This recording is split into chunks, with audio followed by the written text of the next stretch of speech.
বন্ধুরা, ভিডিওটি শুরু করার আগে সর্বপ্রথম আমার গ্যালারি থেকে আপনাদের কিছু সংখ্যক ফটো দেখাচ্ছি। দেখুন, এটা কিন্তু আমার অরিজিনাল ফটো, কিন্তু আমি আমার এই ফটোকে এক টাচ করে ব্যাকগ্রাউন্ড পরিবর্তন করেছি।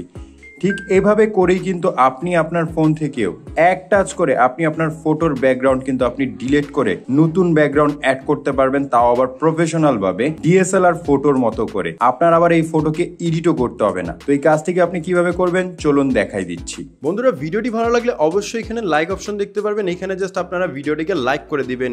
অ্যাপ্লিকেশনটি প্রথমবার ওপেন করলে এরকম একটি ইন্টারফেস আপনারা দেখতে পারবেন। আপনারা জাস্ট সিম্পলি কি করবেন, এডিট ফটো নামের একটি অপশন পেয়ে যাবেন, এটার উপর ক্লিক করবেন। দেন এখান থেকে আপনাদের একটি নর্মাল ছবি নিতে হবে। ফটোটি সিলেক্ট করার পর একটু নিচের দিকে আসবেন এবং এখান থেকে আপনি অসংখ্য অপশন দেখতে পারবেন। জাস্ট সিম্পলি আপনারা এআই ব্যাকগ্রাউন্ডের উপর ক্লিক করে নেবেন।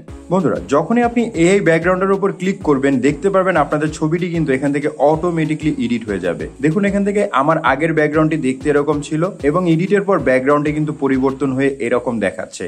তো আপনি যদি চান এরকম ব্যাকগ্রাউন্ডকে রাখতে তাহলে রাখতে পারবেন, এবং আপনি যদি চান যে না আমি আমার ফটোর ব্যাকগ্রাউন্ডকে পরিবর্তন করে দেখতে চাই তাহলে একটু নিচের দিকে আসবেন, দেখতে পারবেন এখানে সাবওয়ে। আপনি যদি এটার উপর ক্লিক করেন তাহলে ব্যাকগ্রাউন্ডে কিন্তু এখান থেকে সাবওয়ে স্টেশন যেটা আছে সেটা কিন্তু পরিবর্তন হয়ে যাচ্ছে। তো যখন আপনাদের ব্যাকগ্রাউন্ডটি পরিবর্তন হয়ে যাবে তখন কিভাবে এই ছবিটিকে আপনি সেভ করবেন।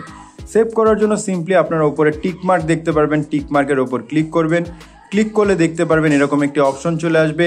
দেন উপর থেকে পেয়ে যাবেন সেভ অপশন, আপনি সেভে ক্লিক করে নেবেন। তো এখন কথা হচ্ছে কিভাবে এই চমৎকার অ্যাপ্লিকেশনটি আপনি ইনস্টল করবেন। অ্যাপটি ইনস্টল করা একেবারে সোজা একটি কাজ। চলে যাবেন সরাসরি প্লে স্টোরে।